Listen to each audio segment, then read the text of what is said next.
చదువుకునేటప్పుడు పరిచయం అయ్యాడు. ప్రేమించుకుందాం, ఆడపిల్లగా మారిపోవాలని కోరాడు. మగతనం తొలగించుకొని హిజ్రాగా మారాక 6 ఏళ్ల పాటు కలిసి ఉన్నాడు. ఇప్పుడు వేరొక అమ్మాయిని పెళ్లి చేసుకోవాలని ప్రయత్నిస్తున్నాడు. ఈ మేరకు ఓ హిజ్రా అన్నమయ్య జిల్లా మదనపల్లి తాలూకా పోలీసులకు ఫిర్యాదు చేసింది. నిమ్మనపల్లి మండలం వెంగంవారిపల్లికి చెందిన స్వీటీ అలియాస్ లోకేష్కు మదనపల్లిలో 6 ఏళ్ల క్రితం పత్తికోటకు చెందిన మహేష్తో పరిచయం ఏర్పడింది. వీరిద్దరి మధ్య సాన్నిహిత్యం పెరగడంతో ప్రేమించుకోవాలనుకున్నారు. ఆడదానిగా మారిపోవాలంటూ మహేష్ లోకేష్ని కోరాడు. దీంతో లోకేష్ మగతనం తీయించుకొని స్వీటీగా మారిపోయాడు. 6 ఏళ్ల పాటు వీరిద్దరూ కలిసి ప్రేమించుకుని చెట్టాపట్టాలేసుకుని తిరిగారు.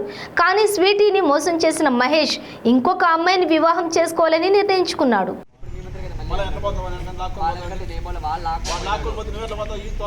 బలవంతంగా లేకపోతే పోకుండా ఉంటారా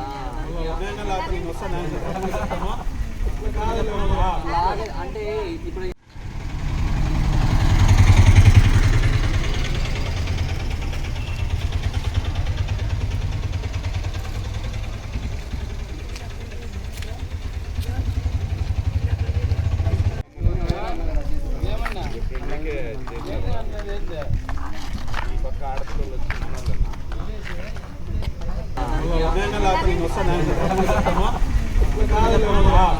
అంటే ఇప్పుడు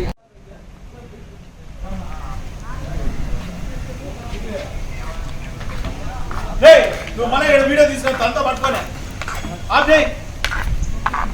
నమస్తే, నా పేరు స్వీటీ అలియాస్ లోకేష్.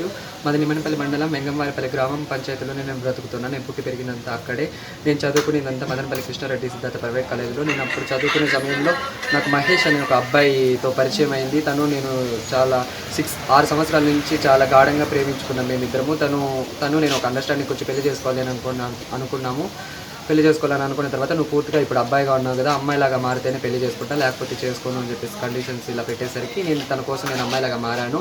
అమ్మాయిగా మారిన తర్వాత కూడా తను ఏమంటున్నాడంటే, నువ్వు కొంచెమే నీకు పిల్లలు పుట్టరు, నీకు పిల్లలు పుట్టరు కాబట్టి మా వంశంగా వృద్ధి కాదు అని చెప్పేసి నన్ను మోసం చేసి నన్ను హేళన చేసి ఏ మాటలు అయితే చెప్పి నాకు దగ్గర అయ్యాడో అదే మాటలు చెప్పి నాకు దూరం అయిపోయేసి ఇప్పుడు వేరే అమ్మాయితో పెళ్లి పెట్టుకునేదానికి సిద్ధమయ్యాడు. అది తెలుసుకుని నేను తిరుపతిలోని మా కమ్యూనిటీలో ఉంటాను. అక్కడి నుంచి నేను ఇంట్లో వచ్చేసి ఆ పెళ్లి చెడగొట్టాలని చెప్పేసి నేను ఇక్కడికి వచ్చాను. తను నాతో కలిసిన సెక్స్లో కలిసిన వీడియోస్ కానీ ఫొటోస్ కానీ అన్ని విజువల్స్ నా దాంట్లో రికార్డ్ అయి ఉన్నాయి. ఆ మొబైల్ నా దగ్గర ఉందని తను తెలుసుకొని నేను ప్రోగ్రామ్కి వెళ్ళేసి వస్తూ ఉండగా తను తాగేసి బలవంతకరంగా నా ఫోన్ తీసుకునేసి దాంట్లో ఉన్న విజువల్స్ అన్ని డిలీట్ చేసేసి తను తిరిగి నా ఫోన్ ఇచ్చాడు. ఆ సందర్భంగా నేను పోలీస్ వాళ్ళని ఆశ్రయించడం జరిగింది. మదనపల్లి 1 టౌన్ పోలీస్ తాలూకాలో నేను కేసు పెట్టాను. కేసు పెట్టి సార్ వాళ్ళు తనని పిలిపించి విచారించిన తర్వాత ఏమి పలాంది అని చెప్పేసి అడిగితే నేను చెప్పాను, ఇలా మేమిద్దరం ఉన్నాము, నన్ను నమ్మించి మోసం చేసి నా దగ్గర 2.5 లక్షల అమౌంట్ తిన్నాడని ఉన్నట్టు చెప్పాను. తను కూడా దానికి ఒప్పుకున్నాడు. ఇప్పుడు తర్వాత తననైతే పెళ్లి చేసుకోలేను, నేను వేరే అమ్మాయిని పెళ్లి చేసుకుంటాను, వేరే అమ్మాయిని పెళ్లి చేసుకుని తనతో కూడా ఉంటాను అంటున్నాడు. తనకి నేను అంగీకరించలేదు. నా జీవితం నాశనం చేసింది నువ్వు, నీ వల్లనే నేను ఇలా అయిపోయినాను, నువ్వు చెప్తేనే కదా నేను ఆపరేషన్ చేసుకున్నాను, లేకపోతే నేను ఎందుకు చేసుకుంటానని చెప్పేసి నేను ఉన్నదన్నట్టు చెప్పి నాకు నష్టపరిహారం కట్టిమన్నాను. కట్టిస్తానని చెప్పాను సార్ వాడు. ఇప్పుడు మళ్ళీ ఏమంటున్నాడంటే పెళ్లి చేసుకుంటానంటరా, నీకు డబ్బులు కట్టివ్వను, నీకు ఏమీ కట్టివ్వను, నీ నుంచి ఏమైతే చేసుకొని చెప్పేసి మళ్ళీ తిరగబడుతున్నాడు సార్ నా పైన వాడు. దానికి మీరే నాకు న్యాయం చేయవచ్చు సార్.